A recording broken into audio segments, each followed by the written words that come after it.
got Pete. He's a little overweight now, but he's still carrying around shrapnel. Yeah, my name's Pete Serrano. I was a PFC when I arrived in Vietnam, 1969, June of 1969. And well, we knew we were going to Vietnam because my MOS was infantry. I was in the Army, and we got our training, our basic training at Fort Ord, and for about 3 months of basic training, and then we went to advanced infantry training, and they taught us more about infantry, hand-to-hand combat, different things, more intense exercising, running up and down the hills of Monterey. And then we got our orders to go to Vietnam, and I had 1 week off to go say goodbye to my parents, and I came home and spent a week with them. Then reported to Travis Air Force Base in Northern California, right there by Napa, and hopped on a American Airline. I believe it was TWA back in the day, and arrived in Bien Hoa, Vietnam, and from there they sent us out to. We got our orders to go to a company. We didn't know what company we were going to go to.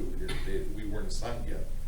So we finally, I finally got my orders to go to the AmeriCal division, and it was an infantry unit. And then from there they sent us out to the 196th Light Infantry Brigade.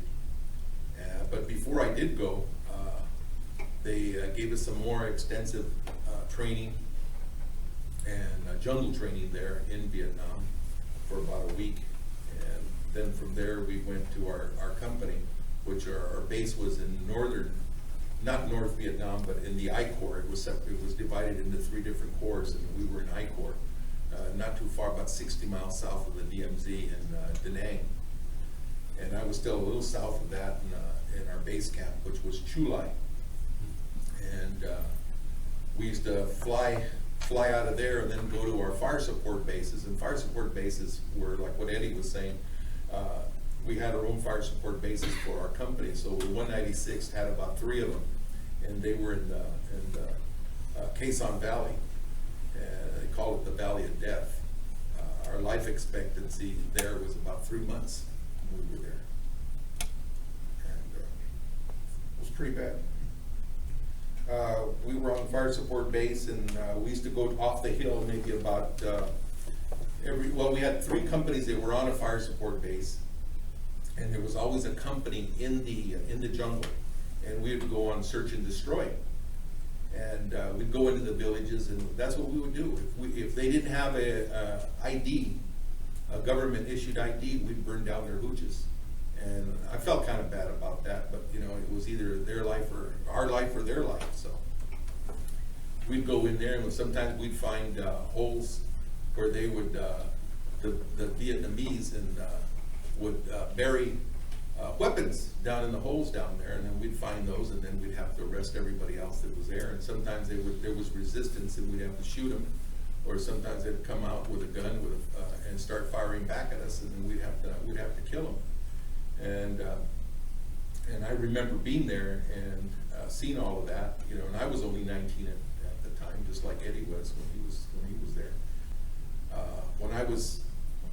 When I was there on top of the hill one time, we had been on the bottom of the jungle and search and destroy missions, and we never had any contact with the NVA, because when we were down there in the area that we were in, there was no Viet Cong. It was all NVA, which was the North Vietnamese Army. And like Eddie says, they were the best out there. They were the best they had in Vietnam, and we were up against their army. And we came up the hill after we had been down there for about 2 weeks, and they started encountering the other company that was down there started encountering more North Vietnamese army, and they kept on encountering them, and we were up on the hill, and we kind of felt that we were going to have to go down there again and bail them out. And at that time, I'd been having a toothache for about 3 or 4 weeks, and I asked to go in and have it checked. And so they sent me from the fire support base that I was at, they sent me to Chulai, and I had the tooth extracted. Well, when I came back, my company had already gone down there to go help out the guys that were company, Bravo company that was down there getting their butt kicked. And they had lost already about 4 or 5 guys. And our company now was down there helping them, and that kind of stayed in my mind, that not being able to go out there and help them. You know, I was back on the fire support base, and I felt that I should have been there with my guys, and I've had to live with that for a long time. After being there on the fire support base, they took me on a chopper and they took me down with my guys, and then we brought in our wounded and we brought them back. But we had to go back for the dead and for our buddies, our comrades. And we couldn't get in there because there was so many NBA. So they kept on sending fire support missions in and napalm in there. And by the time we went in there 3 days later, the bodies were so decomposed, our Army guys, our comrades, that it was, we had to put them in body bags, you know, bring them back that way. And we had to walk like about 3 clicks, or even further than that. Each click is like 1,000 yards, excuse me. And I remember it was raining and picking up our guys, and the guys having body fluid running down our arms because you're carrying it in body bags, and the body bags are busty. You know, it's pretty bad. And there was a guy that was we had a kind of celebrity in our group. Just wanted to mention it because I saw one of the guys here in your class has a Steeler outfit on, but he was a running back for the Pittsburgh Steelers by the name of Rocky Blyer. Oh, yeah. And he got hit, he got wounded up there, and he never expected to walk again, let alone play football. So I came back and we won 4 Super Bowl rings. So it's kind of hard for me to talk about it. I came back home, and well, I didn't come back home then. We got more fires. We got hit again. We got in more battles, and the day I got shot and got a Purple Heart was I was in the jungle, and we got the company ahead of us, or the squad ahead of us, got hit, and they were pinned down, and we finally got them back. So we called in fire support base, and they bombed all night. They bombed all night. And then they sent us back in about 6 in the morning, and thinking that we were going to go in there and see a lot of NBA bodies, and we didn't see any bodies. And they came out of their holes, and they started firing at us again. And my sergeant that was ahead of me, I was a radio man, and I was calling in help because my sergeant got hit with a grenade. One of the guys in the hooch in the holes, the spider holes, he opened it up and threw a grenade. And it was this African American that was my sergeant, really good buddy of mine.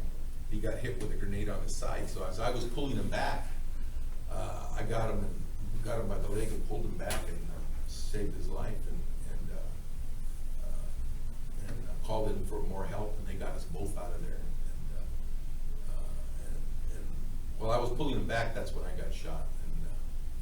And then they had to come over and get us, because I called on the radio that we needed help to get out of there.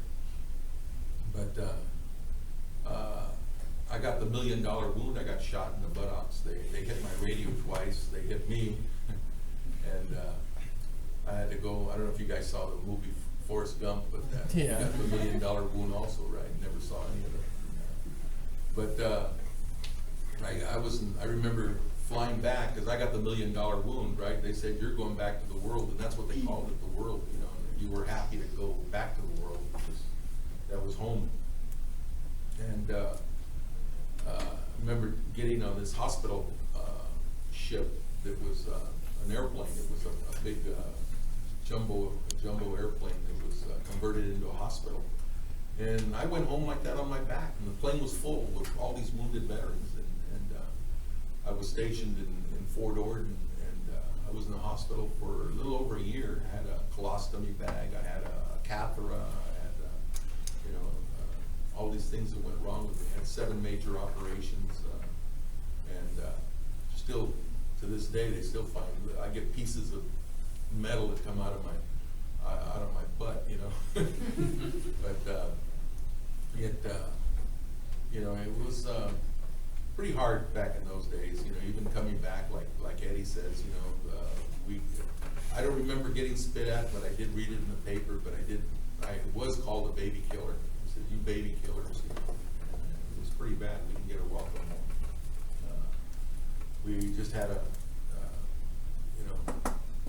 just suck up to it, you know, and that was it. But being in the hospital in Fort Ord, they used to send me the specialist to the hospital in San Francisco. It was Letterman Hospital, and I used to go there, and I used to feel kind of bad because I was shot and in the hospital for a long time, but I didn't lose any of my limbs. And what really helped me a lot and picked me up a lot was that I saw a buddy of mine that I was in advanced infantry training with, and I was going through the corridors in Letterman Hospital, and I spotted him. I go, Sam, is that you? And he said, yeah, Pete. And I couldn't believe it. He'd lost an eye, he lost a leg, he lost a finger, and we talked for a while, and he says, come on, I want to take you to my ward. So where did he take me? He took me to the amputee guys. You know, that was his ward. And when I saw those guys with no legs, no arms, I said, Pete, you don't have nothing to worry about. And I was in the hospital for a little over a year, then they let me go because I had an early out from Nam, so they let me out 5 months early. And I said, hey, how about my wounds? Am I going to get paid for any of my wounds? And he says, oh, go to the VA. They'll take care of you. So I went to the VA, and they were giving me 30% at that time, 30% disability, and which amounted to about $200, I think, $270, $250, $270. It was less than $300, you know. And I couldn't live. I couldn't work because all my injuries were in my stomach. You know? So I finally got a job after a year. I went on unemployment for a year, and I made ends meet. I got married my high school sweetheart, and still with her. Been together for 44 years, and like Eddie says, they deserve a medal. That's it.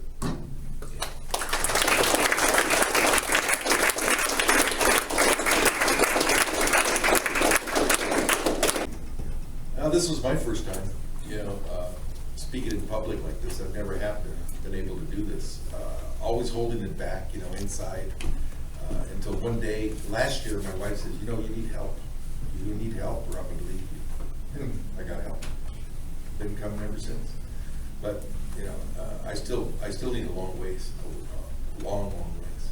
And I'm seeing 2 psychiatrists right now, you know, just to get me, get me calm.